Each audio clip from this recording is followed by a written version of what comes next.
하나님은 주님이 얼굴을 대면하시길 원하세요. 우리에게 얼굴을 대면하시길 원하시는데 우리는 즉각적으로 대답해야 합니다. 주님, 제가 주님 얼굴 뵙기를 원합니다. 주님 함께 하길 원합니다. 주님 만나길 원합니다. 즉각적으로 응답하시고 대답해서 주님과 만나는 저와 여러분이 되시기를 예수님 축원합니다. 성령님께서 함께 하시는 일 중에 가장 중요한 것이 뭐냐? 기독교의 순수성이 회복되어야 된다. 예수님이 이 땅에 오셔서 교회를 세운 목적이 무엇인가? 그 순수함이 회복되어야 하는데 변질되어져도 한참 변질되어졌습니다. 기독교의 시작은 성령의 감동으로부터 시작이 됐습니다.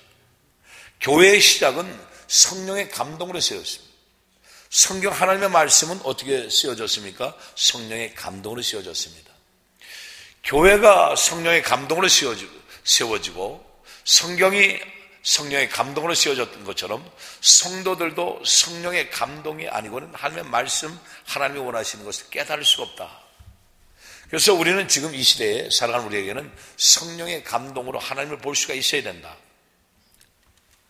성령의 감동은 예수 그리스도의 십자가의 죽으심과 부활의 그 소망을 알고 깨닫게 해줍니다.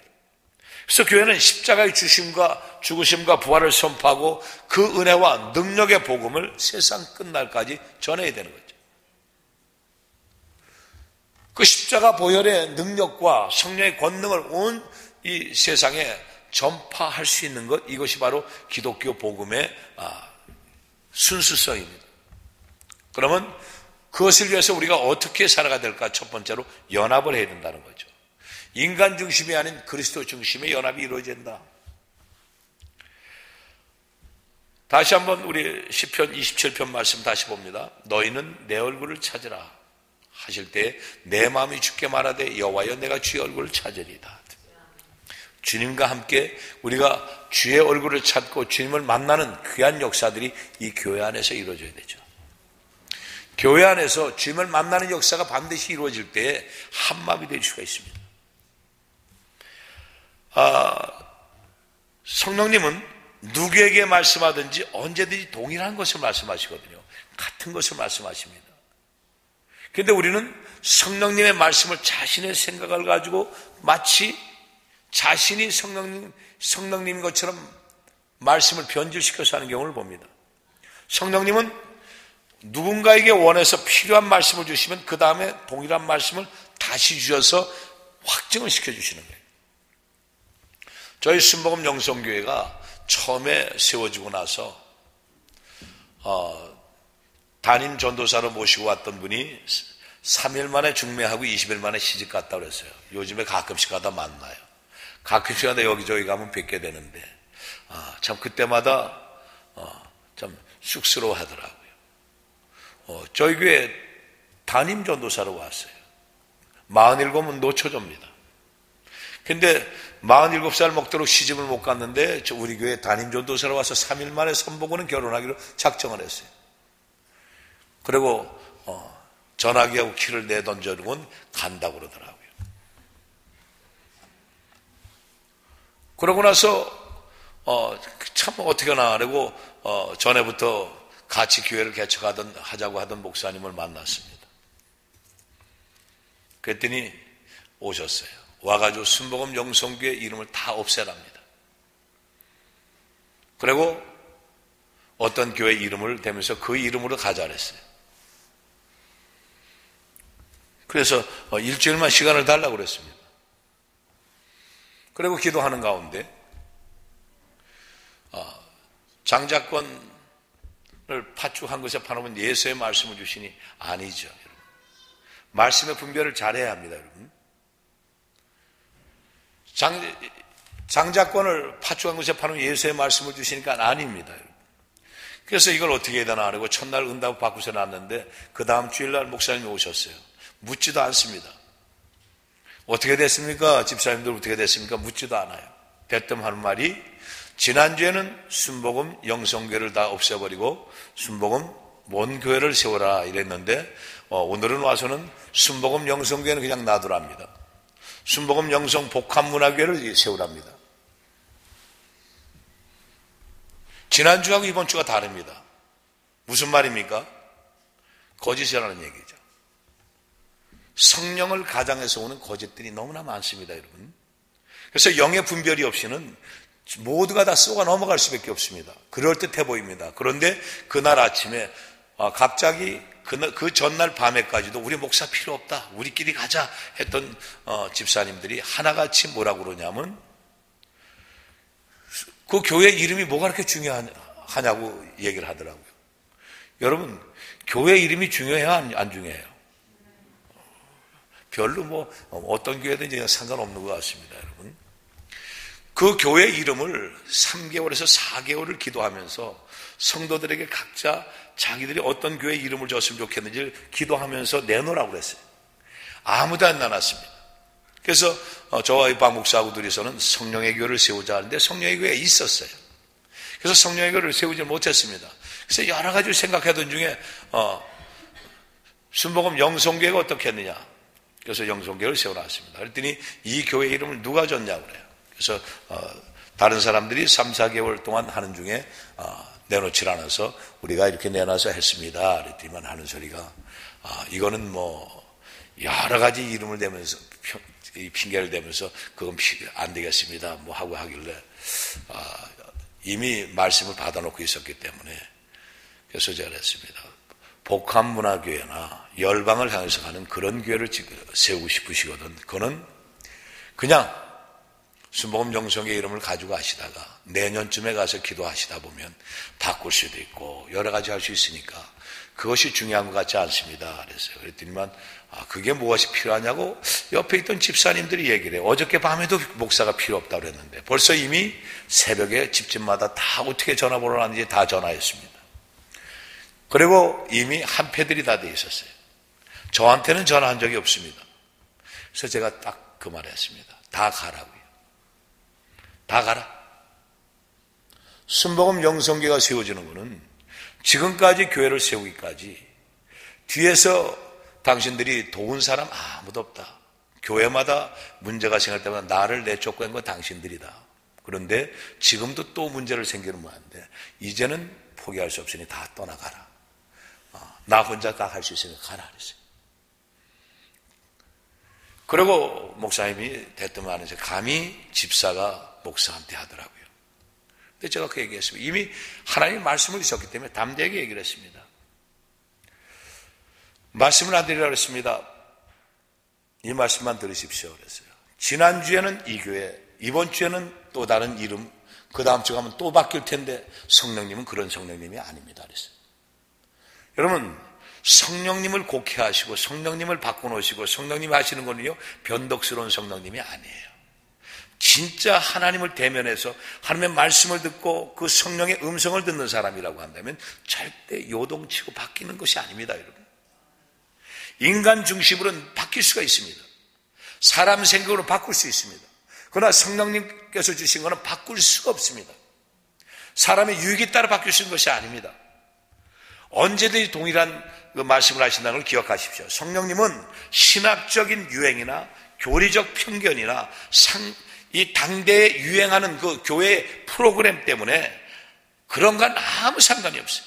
언제나 변함없이 동일하게 역사하시는 것이 바로 하나님의 말씀이요 성령의 역사인 것입니다. 성령님은 예수 그리스도를 알려고 애쓰는 사람들에게 예수 그리스도의 아름다운 빛을 비춰주십니다. 그래서 성령의 도우심을 받는 사람은 그리스도의 영광의 빛을 발할 수 있게 되는 거예요.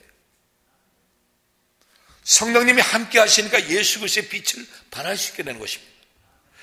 여러분, 그리스도의 교회를 지배하실 분은 오직 예수 그리스도뿐이 없습니다. 어떤 교리적 원리도 그분을 대신해서 교회를 지배할 수가 없어요. 교리가 우선이 될 수가 없습니다. 예수님이 먼저입니다. 예수님이 우선이고 성령님이 우선인 것입니다. 하나님이 원하시는 것은 인간들끼리 자유르는 그 단결이 아니라 그리스도를 중심으로 한 영적인 연합을 원하시는 거예요. 성령으로 하나 되기를 원하는 거예요, 여러분.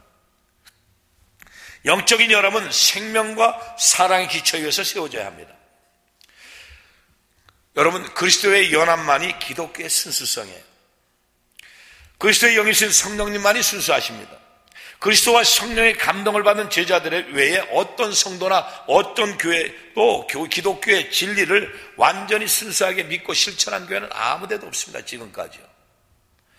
예수 그리스도의 십자가로 구속받은 모든 자들은 계시된 그 진리의 말씀으로 올바르게 묵상을 할 때 그 말씀이 우리를 사로잡아 주는데 성령님이 그 말씀으로 우리 가운데 운행하시고 말씀으로 우리를 잡아 이끌어 주시는 거죠. 그래서 성령님을 곡해한다거나 자신의 주관적인 관점으로 해석해서는 안 되는 거예요. 그러니까 많은 사람들이 자신의 주관적으로 다 성경을 해석하다 보니까 이상한 교리와 이상한 것들이 자꾸 빠져나오게 되는 것입니다. 더구나 인간 중심의 연합을 외친다고 성령님을 부정한다거나 부인하는 일들이 오면 바로 성령 해방죄가 되어버리면 맙니다. 그러니까 여러분 성령님은 자꾸 불러야 돼요. 성령님은 자꾸 연합해야 돼요. 성령님은 자꾸 우리가 사모하고 성령님을 갈급하는 마음으로 가야 돼요. 마태복음 12장 28절에서 32절 말씀 보십시오. 그러나 내가 하나님의 성령을 힘입어 귀신을 쫓아내는 것이면 하나님 나라가 이미 너에게 임하였느니라. 사람이 먼저 강한 자를 결박하지 않고야 어떻게 그 강한 자의 집에 들어가 그 세가를 늑탈하겠느냐. 결박한 후에 그 집을 늑탈하리라. 나와 함께 아닌 자는 나를 반대하는 자요 나와 함께 모이지 아니하는 자는 해치는 자니라. 그러면 내가 너에게 이르노니 사람의 모든 죄와 회방은 사하심을 얻되 성령을 회방하는 것은 사하심을 얻지 못하겠고 또 누구든지 말로 인자를 거역하면 사하심을 얻되 누구든지 말로 성령을 거역하면 이 세상과 오는 세상에서도 사하심을 얻지 못하리라. 성령을 회방하는 것은요 주님 앞에 서는 날도 죄사함을 얻지 못한다는 거예요. 그게 무슨 말이냐? 천국을 못 간다 이 얘기입니다. 천국을 못 간다는 얘기 여러분 끔찍하지 않습니까? 심판날에 심판이 있는데 심판에 대해서 대수롭지 않게 생각하는 사람은 성령님을 무시하고 성령님을 온전히 영접하지 못하고 성령님과 동행하는 사람을 살아가지 못한다는 거예요. 그러니까 우리의 입술로 범죄하지 마십시오. 성령님을 자꾸 속이는 일을 하지 마시고 성령님과 어디 연합되어져서 성령님과 함께 하십시오. 성령 안에서 연합이 되어야 합니다. 여러분 우리는 어찌했든 우리의 인생은 성령님한테 모든 것을 맡겨버린 인생이 되어야 돼요. 사람을 바라보며 사람끼리 연합이 아닌 하나님 성령께서 함께 하시는 이 연합이 이루어져야 된다. 두 번째로 사랑입니다. 사랑은요 인간의 지혜 위에 사랑의 불이 붙어야 합니다. 지혜만 있으면은 그것은 굉장히 이상한 쪽으로 되어버리죠. 요한복음 4장 24절에 보십시오. 하나님의 영이시니 예배하는 자가 신령과 진정으로 예배할지나 성령으로 인도받아 성령의 불이 있는 사람들에게 무엇입니까? 하나님은 신령과 진정으로 예배하는 자의 그 예배를 받을 수밖에 없죠. 정말 우리가 예배를 위해서 신령과 진정으로 예배드린 자의 자리에 서고 있는가? 그냥 형식적인 예배를 우리가 드리려고 하는가? 여러분 많은 사람들이 신학을 하겠다고 그래요. 신학을 하면서 공부를 하겠다고 그래요. 그러면 저는 처음부터 이런 얘기를 합니다. 신학을 시작하면 반드시 혼돈이 온다. 믿음 생활을 온전히 하던 사람이 신학을 하게 되면 굉장히 혼란스러워집니다. 왜냐? 지금 시대가 자유주의 신학들이 너무나 팽배하고 있어요. 그러니까 우리가 생각하는 것은 보수적으로 딱 예배는 이렇게 드려야 되고 이게 틀리는데 자유주의 신학은 그거하고는 전혀 또 정말 이상한 쪽으로 흘러가고 있습니다. 또 보수 신학이 있습니다. 보수 중에서도 극보수가 있습니다. 해방 신학이 한때는 한국의 해방 신학이 또 휩쓸었습니다. 번영 신학이 있습니다. 인간의 은혜대로 신학적 배경을 만들어 버렸습니다. 그럼에도 불구하고 신학적 바람이 어느 방향으로 불더라도 우리에겐 두 가지가 해결돼야 하는데 이것이 해결되지 않으니까 혼돈 가운데 빠집니다. 그러니까 신학을 시작하면서 많은 사람들이 시작해서 얼마 가면 팽개쳐버리고 나가는 사람들이 많아요. 이럴 거면 왜 믿어야 될까? 그래서 우리는 두 가지를 어떤 것을 봐야 되냐면 하나님은 누구를 통해서도 반드시 하나님 자신을 증거하시길 원한다는 사실을 우리가 먼저 알아야 됩니다. 이것 가운데서 신학적인 배경은 어느새 무시하게 되죠. 그런데 우리는 장로교의 배경이다, 순복음의 배경이다, 침례교단의 배경이다, 이 배경을 중요시 생각합니다. 배경은 다 소용없습니다. 그 배경 말고 우리에게 뭡니까? 배경은 성령님이셔야 돼요. 예수님이셔야 합니다. 배경이 예수님과 성령님이 아니고는 전부 사실은 사람이 만들어 놓은 혼란 속에 빠져버릴 수밖에 없는 것이다. 그러면 구원의 진리가 사람들에게 완전히 갇혀 있는 것은 있을 수가 없습니다. 믿는다 하면서도 우리의 구원자 되시는 예수님을 부인하고 예수를 믿는다고 하면서도 성령님을 부인하는 것도 부인하지 않는 것도 아닌 아주 애매모호한 사람들이 너무 많지 않습니까? 성령님을 믿습니까? 아멘. 성령님이 뭡니까? 글쎄요. 어정쩡합니다. 아는 것과처럼 얘기하는데 사실은 깊이 들어가면 전혀 알지 못합니다. 그냥 남들이 성령님을 얘기하니까 성령님 모른다고 하기엔 좀 믿음이 없는 것처럼 보여지고, 또 확실하게 성령님을 얘기하자니 성령님과는 또 상관없는 삶이니 그것을 뭐라고 또 대답할 수도 없고 어정쩡합니다. 그래서 성령님은 우리에게 모르거든 모른다고 대답하라. 차든지 뜨겁든지 해야 되는데 미적지근한 그거 가지고는 안 되죠.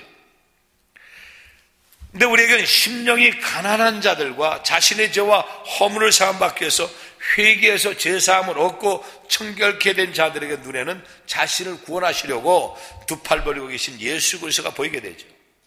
그 예수 그리스도의 얼굴을 대면한 자에게 임하는 복을 팔복이라고 얘기합니다. 성령님은 그 복을 받기를 원해요. 우리에게 그 복을 주시길 원해요. 그래서 우린 성령님을 의지하고 정말 산 위에서 제자들과 많은 무리들을 놓고 가르쳤던 팔복이 어떤 복인가? 첫 번째로 마태복음 5장 3절에 보면 심령이 가난한 자를 말씀하고 있습니다. 마음이 비어져야 합니다. 탐욕으로 욕심으로 가득 차 있는 것이 아닙니다.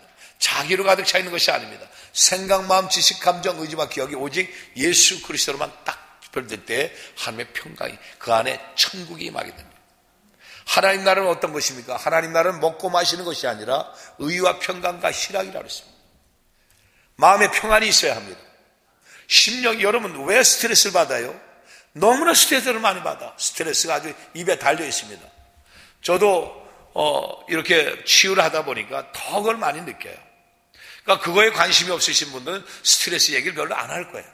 근데 저는 매일마다 그런 분들을 접하다 보니까 이 부분이 이거구나, 또 이거구나, 또 스트레스구나. 여러분 나 스트레스 안 받거든요. 안 받는 것 자체가 스트레스를 받고 있습니다. 다 물어보면 다 스트레스 안 받는다. 그거 자체가 스트레스예요. 뭐 스트레스를 생각할 게 뭐 있겠습니까?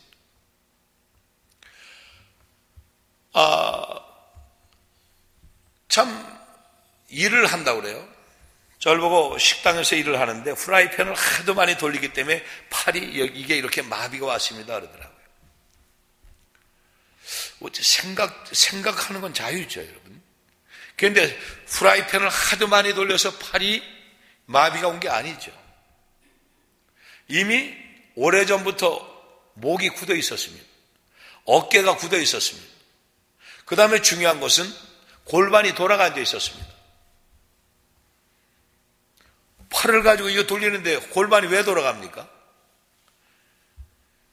뒤돌아보면 언제부터입니까?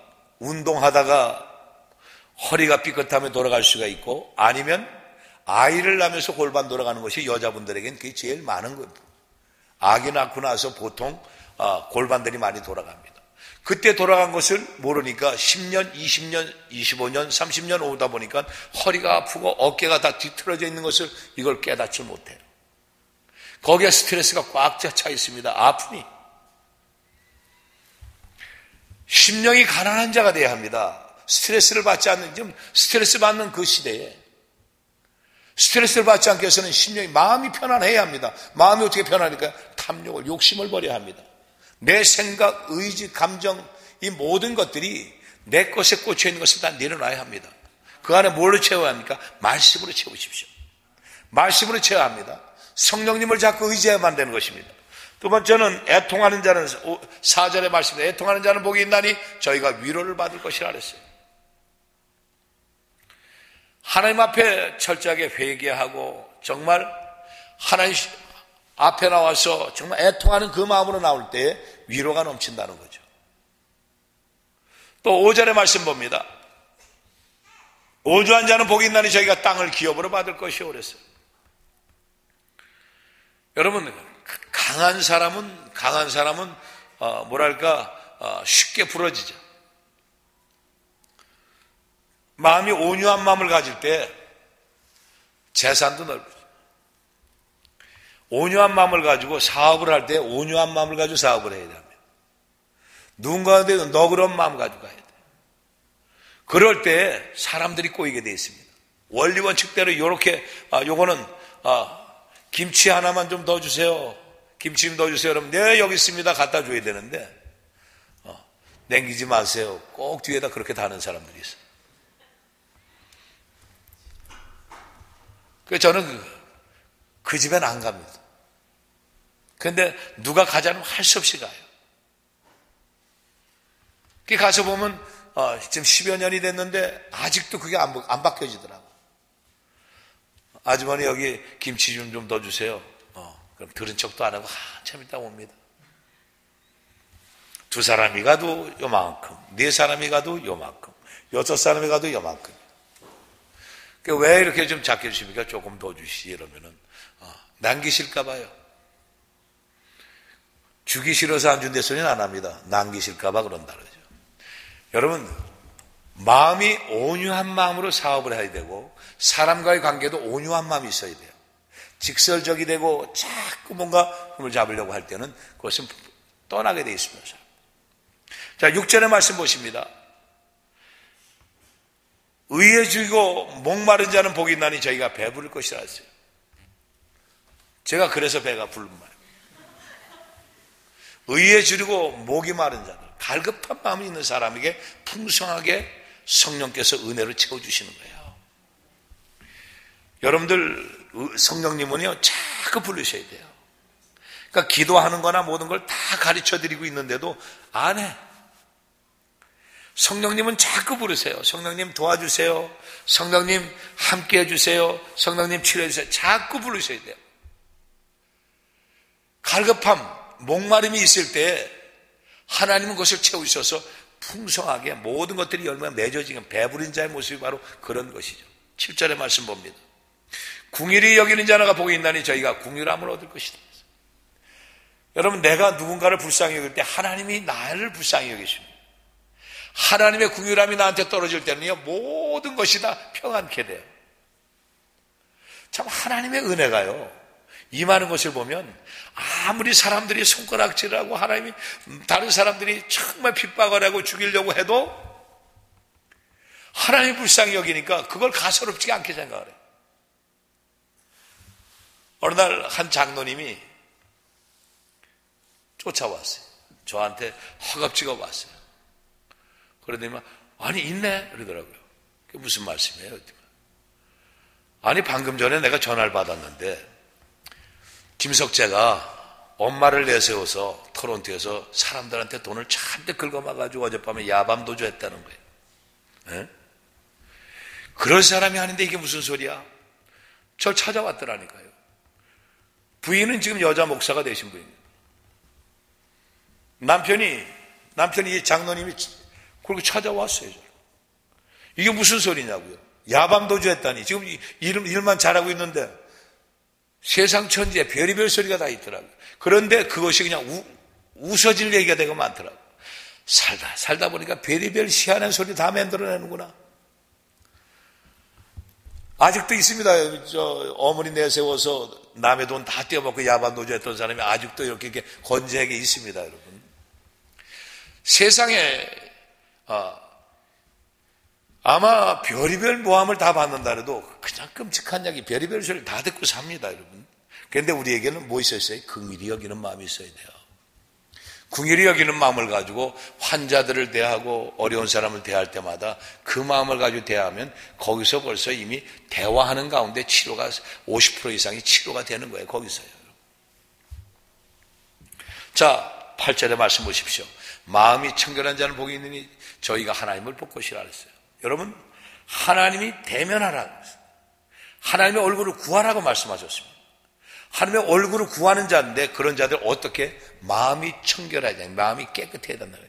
마음속에 있는 탐심들, 마음속에 있는 화와 분노들, 마음속에 있는 이 모든 것들을 다 깨끗이 씻어야 되는 무엇을 씻습니까? 성령의 불로 태워버리고 십자가 보혈로 씻어버려요. 성령의 불은 우리의 모든 것들을, 악한 것들을 다 태워버리는 능력입니다. 그래서 성령님을 소멸시키지 마시고 성령님으로 인하여 여러분들 심령이 깨끗해지기를 바라요. 그런데 자기 것으로 가득 채워져 있는 걸 가지고 깨끗하게 할 수 없습니다. 자기 것은 다 태워버려야 합니다. 자, 9절의 말씀 보십시오. 화평케 하는 자는 복이 있나니 하나님의 아들이라 일컬음을 받을 것이오 그랬어요. 여러분, 하나님의 자녀가 맞죠? 하나님의 자녀가 맞습니까? 하나님의 자녀의 특성이 뭡니까? 화평입니다. 화평. 뭔가 기분 나쁜 화를 발떡 내는 거 이러고 화평케 하는 자라고 할 수는 없죠. 그죠? 뭔가 기분 나쁘면 인상부터 쫙 째지고 눈이 쫙 째지는데 어떻게 화평케 하는 자가 되실까요? 그 눈만 쳐다봐도 벌벌벌 떨리죠. 죄 져가지고 그거 들켜서 벌벌 떠는 게 아니라 그전에는 우리 집사람 앞에만 서면은 벌벌 떨었어요. 왜냐하면 죄 진 게 많으니까. 근데 지금은 당당합니다. 그러니까 여러분 어느 곳에서도 마음이 편안함으로 다 받아들일 수 있어야 돼요. 자, 10절의 말씀 봅니다. 의를 위하여 핍박을 받는 자는 복이 있나니 천국이 저희 것이라 그랬어요. 의를 위하여 핍박을 받아야 합니다. 내 욕심, 내 소유를 위해서 그냥 악을 쓰고 그것을 놓고 나중에 가서 그거 핍박이라고 그래. 그거 핍박 아니에요. 그건 자기 욕심으로 부딪혀 싸우는 거예요. 그거는 분쟁이지 핍박이 아닙니다, 여러분. 자기의 욕심을 비워버리고 정말 하나님을 위해서 핍박받는 것. 내가 하나님의 일들을 위해서 핍박받고 있는가? 이걸 먼저 생각해 보십시오. 많은 사람들이 자기 욕심대로 가다가 다투고 싸우는 걸 가지고 하나님의 의를 위해서 핍박받아도 갖다 붙이기들은 잘 붙입니다, 여러분. 그게 아닙니다. 참 기가 막힌 일들이요. 초창기에 여기 와서 하나님은 아마 저에게 이미 들어오셔서 저를 붙잡아주고 계시는데 사단은 저를 어떻게 됐든 교회에 관여되는 일들을 끊게 하려니까 별의별 일들이 다 많았어요. 어떤 사람은 나를 손본다고 떡집에 찾아온 사람도 있었어요. 손보러 왔는데 보니까 너무 젊어. 그리고 보니까 힘도 만만치 않을 것 같아. 요즘에 다니다 보면 그런 분들은 자꾸 만나요. 그런데 참 만나면서 보면 우리가 쓴 웃음밖에 웃을 수가 없죠. 어떤 사람은 완전히 조폭들이 하는 언어를 나한테 전화로 해서 공갈치고 하는 사람들도 있었어요. 그게 왜일까? 교회의 일에, 하나님의 일에 손을 띄게끔 하려니까 아예 겁을 줘서 그냥 뛰어버리려고 했던 거예요. 그런데 하나님이 이미 붙잡아버린 사람은 그런 것으로 두려워하지 않습니다. 아예 더러워서 내가 포기해야지. 이런 마음 안 생깁니다, 여러분. 그렇잖아요. 세상 가운데 살아갈 땐 그런 일들은 야, 더러워서 내가 안 하지. 그거 돈이 되는 거냐? 그거 누구한테 그 명예를 얻는 거야? 그거 뭐 하는 거야? 때려치우는 것만이죠. 그런데 하나님의 일로 성령께서 나를 붙잡고 가는 일들은 그런 것 때문에 포기할 수가 없어요. 왜? 하나님의 일. 하나님이 붙잡고 계시니까 모든 것들을 하나님이 통치하시니까 하나님 통치 속에서는 흔들리질 않아. 흔들릴 수가 없습니다, 여러분. 그런데 우리가 구분해야 될 것이 있습니다, 여러분. 마귀의 일들과 사람들을 용서하는 것은 분명히 구분할 줄 알아야 돼요. 마귀의 일은 대적해서 내쫓아야 합니다. 그러나 사람의 마음은 용서하는 마음으로 바뀌어져야 되죠. 그러니까 이것이 분별이 돼야 되죠. 마귀의 일은 언제든지 와서 분열입니다. 마귀의 일들은 거짓 증거입니다. 마귀의 일들은 어쨌든 와서 모든 것들을 그냥 다 끝내버리려고 하죠. 그러나 용서하는 마음이 생겨야 되는 것은 그 사람이 어떤 허물을 가지고 있든 간에 그것을 덮어줄 수 있는 것은 우리가 가져야 돼요. 그러나 마귀는 내쫓아야 되는 거예요. 그래서 영의 분별들이 반드시 있어야 된다. 11절의 말씀 보십시오. 가면 갈수록 점점 산상수훈을 예수님이 전하실 때 그 앞에 있던 많은 군중들이 아마 보면서 가면 갈수록 어째 알아듣지 못할 말, 이상한 말씀만 자꾸 하신다 그랬을 거예요. 나를 인하여 너희를 욕하고 핍박하고 거짓으로 너희를 거스러 모든 악한 말을 할 때는 너에게 복이 있다. 기뻐하고 즐거워하라. 하늘에 너희 상이 큼이라. 너희 전에 있던 선지자들이 이같이 핍박하였느라. 여러분 한번 보십시오. 나로 인하여, 주님으로 인하여 받는, 주님으로 인하여 내가 욕을 먹고 핍박받고 거짓으로 나를 모함하는 일들이 오거든 할렐루야 외쳐라 이게. 하나님, 내가 하나님 일 하는데 나를 저렇게 핍박해 오네요. 할렐루야 이렇게 외쳐야 되는 거예요. 근데 자기 욕심 가지고 하면서 핍박이라고 하는 이 착각하지 말라니까요. 그래 이 문제들이 그래 풀어지지 않는 거야. 그러니까 내 입술에서 여러분 하나님이 얼마나 증거하고 있는가를 보시라. 사람을 만나면 하나님이 증거하나요? 증거해야 합니다. 살아계신 주님이 나와 함께하는 것을 증거해야만 합니다. 그래서 결국은 인간의 지혜로 정통교리를 만들고 옳다 해도 정통교리의 수요자는 누구예요? 이 성령님이신 거예요. 그러니까 교단의 교리를 가지고 자꾸 얘기가 돼서 되는 것이 아니에요. 그 교리의 모든 근본 백그라운드가 성령님이신데 성령님을 의지하고 성령님께 물어보면 그것보다도 교리가 중요한 것이 아니라 바로 예수님이 주시는 말씀이 중요한 거예요. 하나님의 말씀이 바로 성령의 감동으로 우리한테 다가오게 되어 있는 거죠. 성령님은 겸손히 주님을 믿고 따르는 사람이라야 언제나 동일한 역사를 가르쳐 주시는 거예요. 참 묘합니다, 여러분. 성령님과 동행하는 사람에게는, 그리고 성령님을 믿고 의지하고 나가는 사람은 말씀으로 부어주시는데 그 말씀이 어느새 가보면 그냥 믿음으로 가면은요 애쓰고 힘쓸 것이 없어요. 그냥 하나님이 다 이뤄놓으셨어요. 하나님 이루신다니까요. 필요한 거 채워주신다니까. 이걸 깨달고 이거를 알면은 뭐 이렇게 아둥바둥할 것이 없어요. 하나님이 열어주신 걸 볼 수가 있죠. 여러분 인생 가운데 정말 풀어지길 원하거든. 성령님 의지하세요. 여러분들 계산하고 여러분들의 그 지식 지혜로 다 해야 뭐 어차피 가서 이루어지는데도 그 이루어지는 일들을 속히 이루지 못하는 것은 뭐예요? 자신의 계산이 먼저 앞서러 가서 그래요. 이것을 빼버리셔야 돼요. 완전히 먼저 그것을 빼버리시는 여러분들 되시기 바라요. 그래서 사람 말은요 오늘 다르고 내일 다르고 조속으로 변해. 사람 마음은요 정말 어쩌면 저렇게 바뀔 수 있을까? 어떻게 저렇게 변할 수 있을까? 가게를 딜을 하는데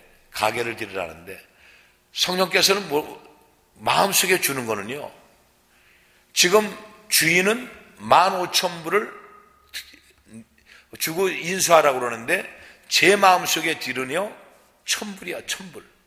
근데 1,000불을 쓰면은 그 사람 체면이 말이 아닐 것 같아. 그래서 이거를 1,500불 쓰기도 그렇고 이걸 어떻게 써야 되나 하고서는 1,800불을 써갔어요. 마음에 주는 건 1,000불이었어요. 1,800불을 써갔어요.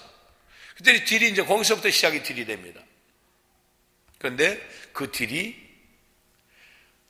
제가 필요 없다고 했더니 바로 다 15,000불이 7,500불로 그냥 반 잘라주더라. 그리고 7,500불에 된 거를 나는 2,000불에 하자 했더니 5,000불로 다운되더라. 난 마지막으로 제가 2,500불 말고는 가져가라 그랬습니다. 필요 없다. 그리고는 얼굴이 내가 붉어질까봐 돌아섰어요. 얼굴 안 보는 돌아섰어요.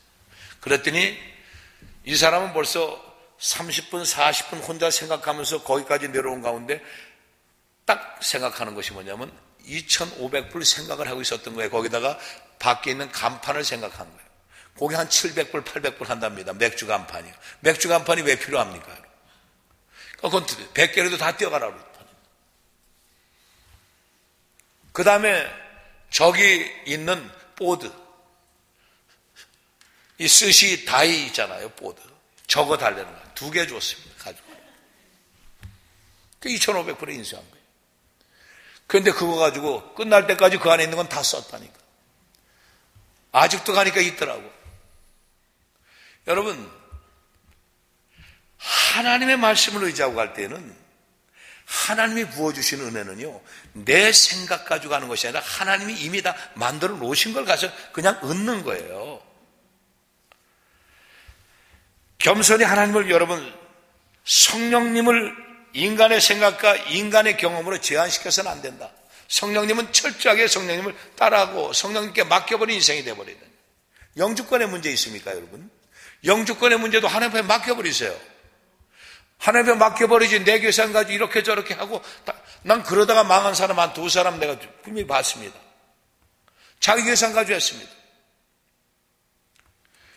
자기 계산 가지고 하다 보니까 여러분들 와서 저한테 물어봤어요. 사람도 붙여줬어요. 가서 3번을 물어봤어요. 3번을 물어보고는 결국은 딴 데 갔다 하더라고.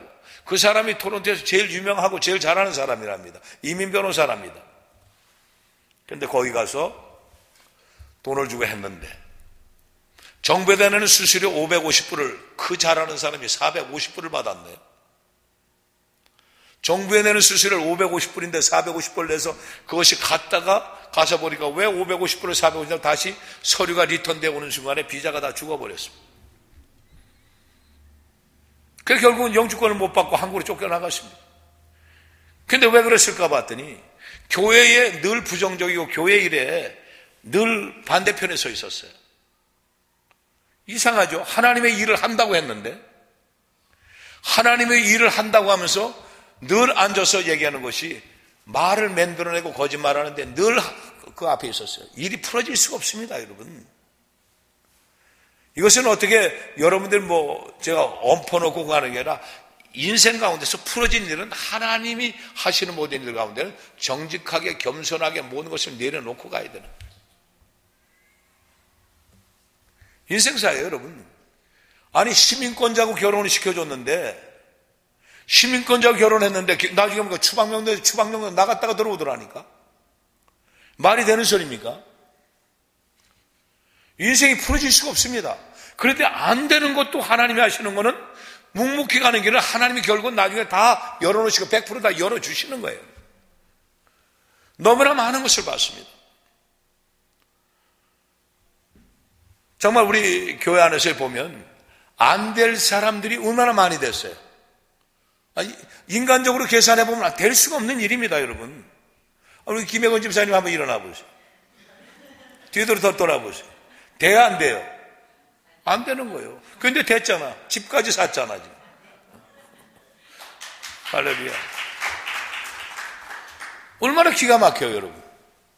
아니, 그거는 90%쯤 안 되고 10%는 되겠다가 아니라 100% 안 된가? 나부터도 100% 안 된다는 거 된 사람이니까. 여러분, 방법은 뭐예요? 하나님이 하시는 것밖에 없어. 이민관의 마음이든 재판관의 마음이든 또 서류를 만드는 사람의 손길이든 성령님이 다 만져주셔서 하나님이 하시면 되는 거야.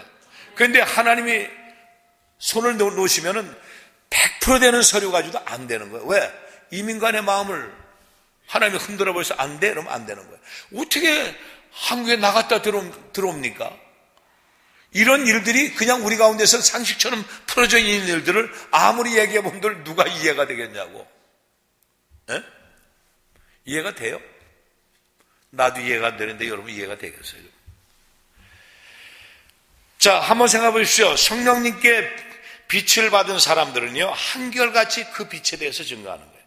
성령님이 내 안에 들어오셔서 내 인생을 바꿔놓고 내 안에 있는 어둠이 다 떠나가고 내 안에 있는 저주가 다 떠나간 사람은 그 얘기밖에 할 게 없어요.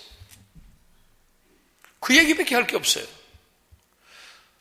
저를 보고 귀신 얘기 자주 한다래. 한동안은 목사님 입만 열면 귀신 얘기한다래. 내가 갇힌 자고 내가 저주받은 자고 내가 귀신에 눌렸던 자인데 그 말밖에 할 게 더 있겠어요, 여러분. 봐라, 하나님은 나같이 어둠에 눌렸던 자, 갇힌 자, 포로된 자를 성령이 들어오시니까 나 이렇게 자유함을 얻었다. 근데 성령을 어떻게 받는 것이냐? 내 생각, 마음, 지식, 감정, 의지와 기억을 주님 앞에 내려놓고 회개하라. 회개했더니 죄사함을 얻게 되고 죄사함을 얻게 놨더니 성령을 선물로 주고 나니까 내 인생이 풀어지지 않던 인생이 풀어지더라. 여러분 얼마나 기가 막혀요. 여러분 한번 생각해 보시라니까요. 시험장에만 가면 벌벌 떨고 앉아 시험지가 안 보이는데 이걸 뭐라고 얘기하겠냐고. 여러분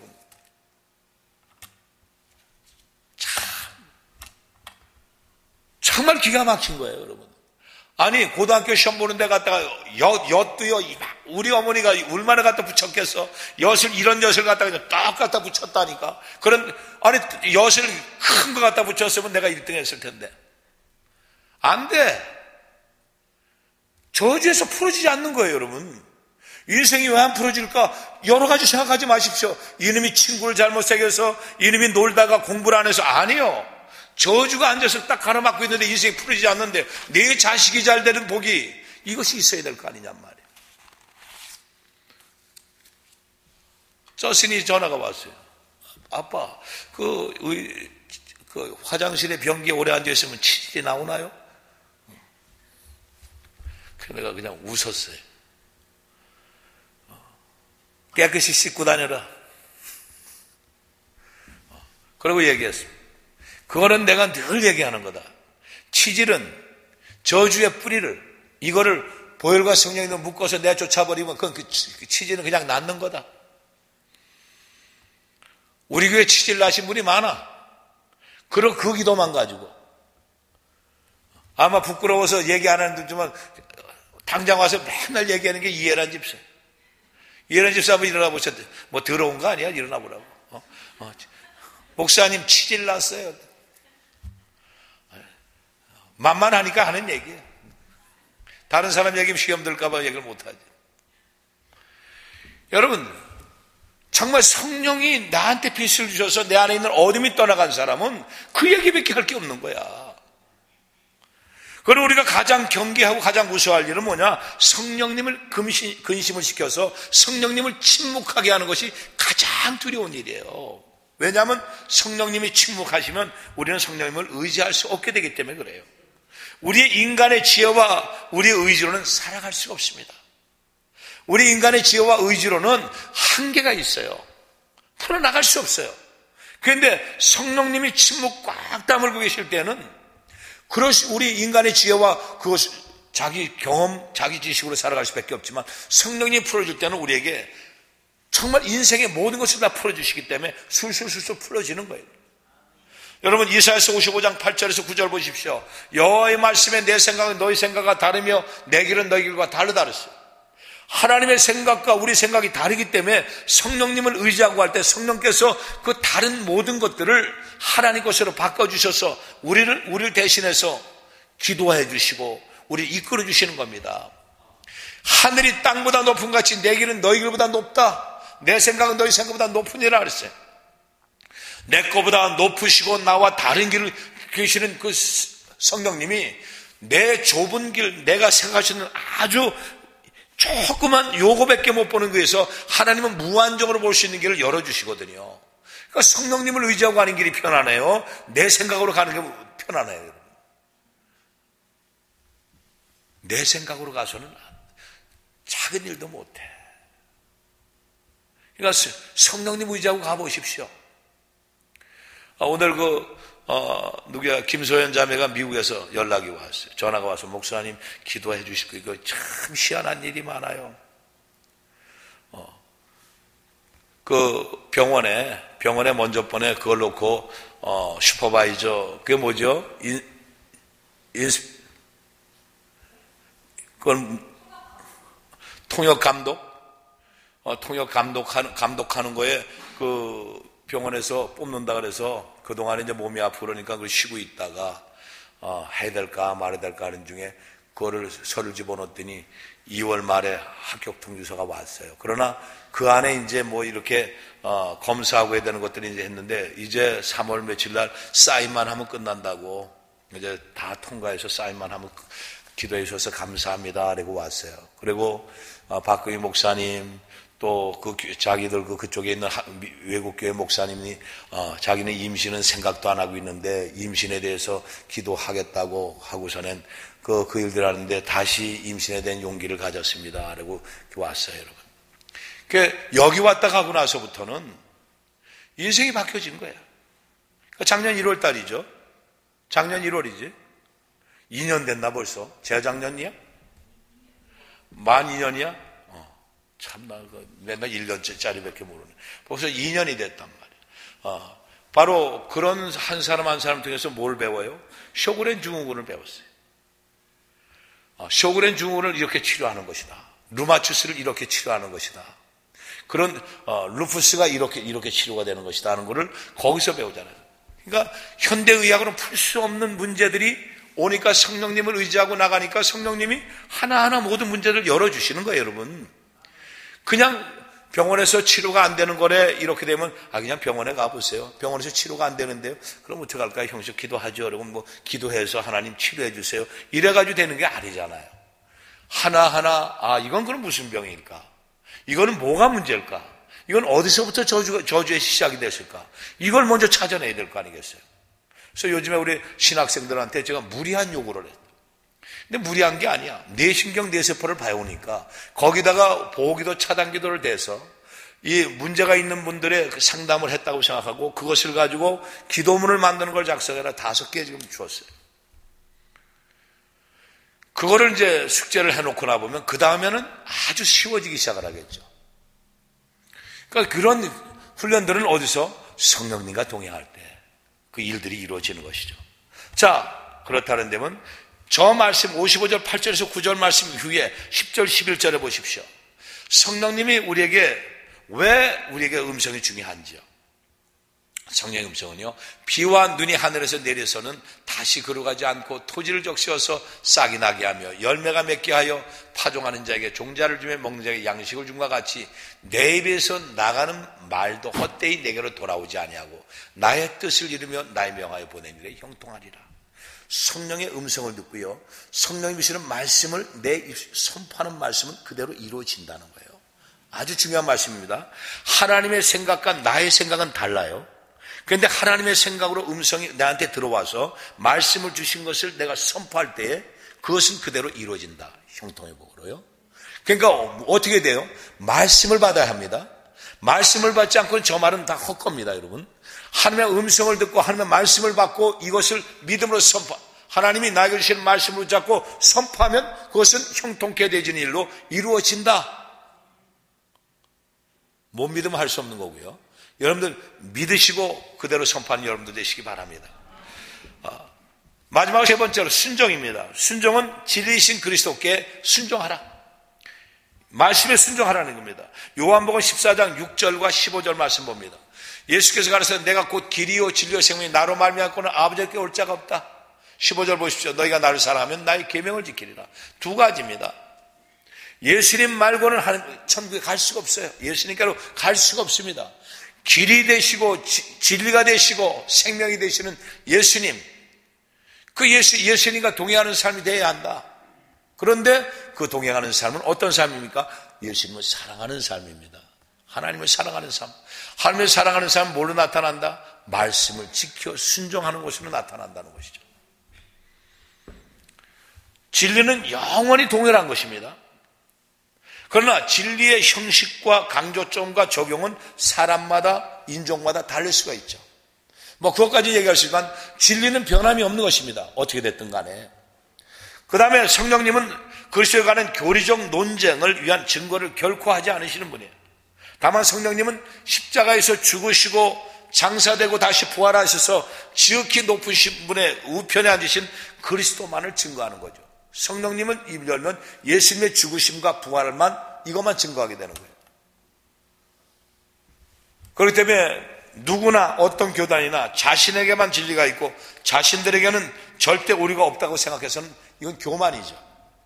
오히려 우리는 진리 대신 예수 그리스도 못 박히신 그 발에 꿇어 엎드려서 겸손히 그분의 말씀에 순종해야만 되는 것입니다. 여러분, 하나님의 인도를 받으면 무엇보다도 자신을 하나님께 온전히 맡겨야 합니다. 하나님께 맡기시는 여러분들 되시기 바라요. 온전히 맡기세요. 다 맡겨버리세요. 요거는 안 되고요. 누가 그 전에 보면은 뭔가를 이렇게 봉투에다가 그 용돈을 준다든지 뭐를 줄 때 이렇게 주면은 다 기분 좋게 딱 주는 사람이 있는 반면에 어떤 사람은 꼭 1장 2장을 빼고 줘. 습관처럼 그런 사람이 있다니까. 참 그런 일들이 있는 거죠. 그런데 우리는 뭐냐면은 하나님 앞에요. 정말 하나님 앞에 내 삶의 모든 것을 온전히 다 드려진 삶은 주님 앞에 나오면 당당해요. 당당합니다. 하나님, 나 지금 이 문제가 이번에 이 문제가 있는데 이 문제를 어떻게 해결할까요? 하나님 앞에 그렇게 구하는 거예요. 그러니까 피곤한 사람은 맨날 하나님이 먼저 뻔고 그걸 기억하고 계실까? 내가 먼저 뻔 하나님이고 하나님인데 안 했는데 그게 문제가 될까? 자꾸 그렇게 판단을 하거든요. 그러니까 모든 것을 하나님 앞에 그냥 맡겨버리고 하나님 말씀이 떨어질 때 그 말씀을 아멘으로 화답했으면 그 말씀을 그대로 의지하고 가면 돼. 아니 새벽에 40일 우리가 기도하자고 그러잖아, 그죠? 40일 동안 기도하자고 하면 부담 갖지 마세요. 못 오는 건 할 수 없지 어떻게 하냔 말이에요. 40일 동안 우리가 새벽 기도를 하자. 그러면 그냥 하면 돼. 뭘 앉아서 바쁜 거 알고 얘기해요. 힘든 거 알고 한다니까. 새벽에 일어나기가 쉬워요, 어려워요? 어렵지. 나도 어려워요. 그런데 나도 어렵지만 그러나 나는 그냥 일어나서 와. 왜? 목사기 때문에? 아니요, 목사 되기 전부터 그랬어요.